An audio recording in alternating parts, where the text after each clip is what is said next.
Thank you so much for taking the time today. Yeah. This movie was so much fun, but I'd love to know like where the inspiration for it all came from. This started as a pitch from writers that came to DreamWorks about 7 years ago, and it really centered on the family of the Gillmans leaving the ocean and coming to Oceanside and hiding out. And over the course of development, we listened to our story as we're developing these things, and it was very clear that all the energy was with Ruby, with that teenage girl, and then with the mother. And so I was very intrigued of telling a mother-daughter story after working on Crudes and writing and directing Crudes, so a father-daughter story.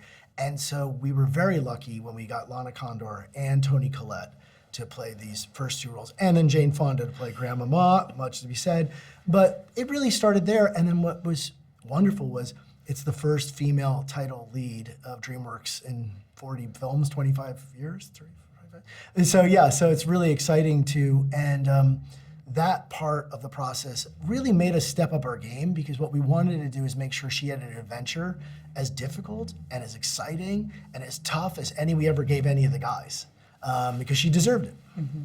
Yeah, I mean, for real, she's so relatable too. Like, so for me, you talk about the mother-daughter, like I have two daughters, so I'm like, I totally relate to this. And then my mom, and I love bringing that in. Can you just talk about like the importance of that? You talk about how she's the first one, but how important that is to bring it to screen? Oh yeah, this is really, the opportunity to tell those kind of stories, and people, we have like 4 or 5 very strong female, we have Margot, Chelsea, Grandma, Mom, Ruby. And the nice thing about that is when there's 5 actresses like that, you can allow them to have some faults, and they become more interesting, and the scenes become more interesting. They don't have to be perfect.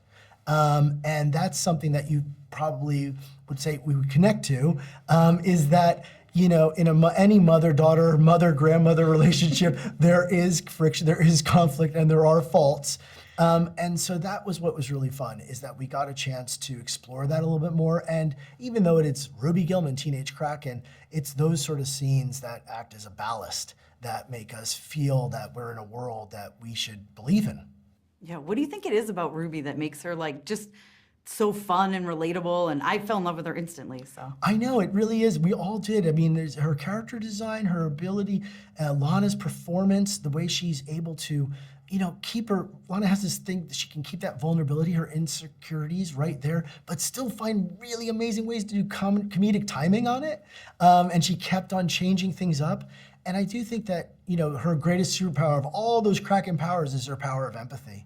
She's a character who's very sincere, very genuine, and she just wants to love everyone, even Chelsea, So these are the things that I think that are a little rare maybe in a cynical world that we live in. So it's nice to see a character like that people root for, because she does every step of the way. She heals a 15-year rift between her mom and her grandmother by being herself, by never changing who she is. And I think that's very important for all girls to hear. That's what I want my daughters 10 to know, and then ultimately to know that she shouldn't shrink away, that she shouldn't hide, that she should be as big and tall and glow as bright as she wants to be. Oh, I love that. I love that so much.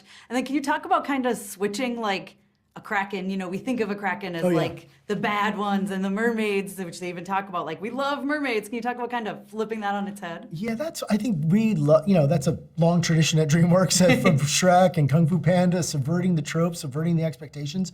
And the fun thing with this is that in a Kraken monster, I mean, what could be worse, your worst nightmare in high school, than waking up and knowing that you're a giant Kraken, So that is not something that brings a lot of baggage into your high school experience, especially on prom week. So that was fun because it really hit the teenage experience, and something that I loved because it was something that was inside of her that she could view as being monstrous, or she could learn to accept, and then it's a power. And so that was something, and she can't hide it. Yeah. And that's a theme that through the mother story and everything, we all hide little things. No one calls us as parents and goes, "Oh, now's the time to tell them." You know what I mean? We're like, no one knows when the best time is for anything. And I feel that that's what Toni Collette's performance is, feeling the weight of that, the burden on a parent who really just wants the best for her daughter, and just kind of, didn't know when to say it, but she's become a woman, a young woman, Ruby. She's coming of age. And that communication is what's important. You're absolutely right. The time is never right. No, there's know. never. No one calls us like, oh yeah, now's the time. No, now's the This time is for the that day. talk. Yeah, Exactly. tell them about Uncle. No one says anything. No.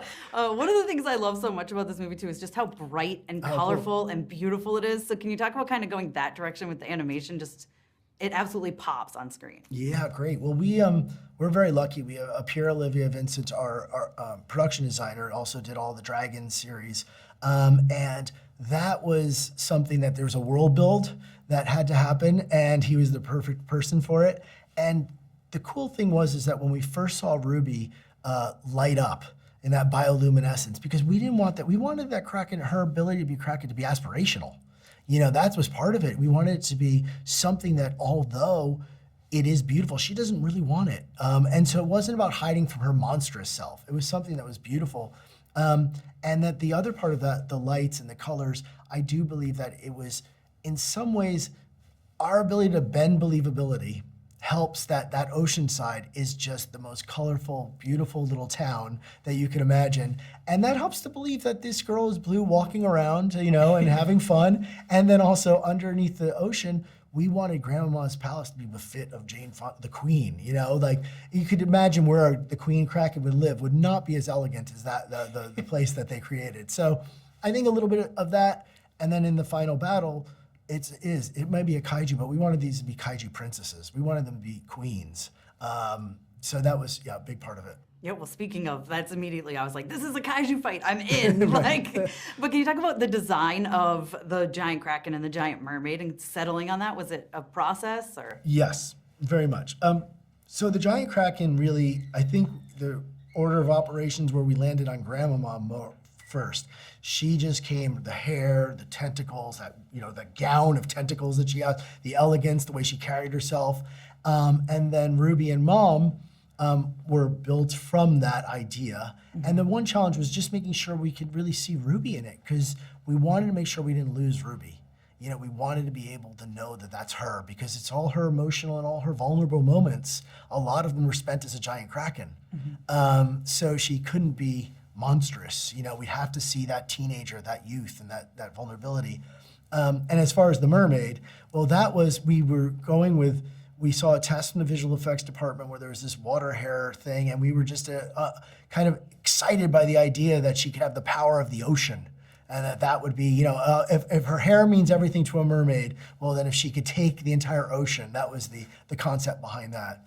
Yeah, and then the thing I love a lot about it is that I enjoy it as a parent, because there's a lot of, not to name names, there's things that kids watch that you're like, oh, okay, let's get the, you know what I mean? Checking your watch, like, But can you talk about the importance of creating something that both parents and children will enjoy? Yeah, I think that it's especially, in a theatrical experience, I think one of the most fun things when I was a kid and with my kids is to have an experience that you're both enjoying for maybe in different parts a little bit more than the others. But I think that there's some learning in there, and then you feel it in the audience. In this movie, we've had, grandmothers who take kids to kids' movies now, and so it's like there's something in there that many generations can enjoy a film in the same common space after the COVID, after the pandemic, being split apart. So you want people to be able to have something that they can talk about afterwards, what they enjoyed, one character, a piece that meant something to them. And I do think that knowing that they're the emotional ballast, that relationship for this story we just wanted, give a lot of care and feeding to it. And final question, if you can describe it in 3 words. Okay. Epic, empowering, and awesome. Oh, there you go. That was perfect. Okay, awesome. good. I love it. Thank you so much for your thanks. time. I Okay, appreciate cool. it.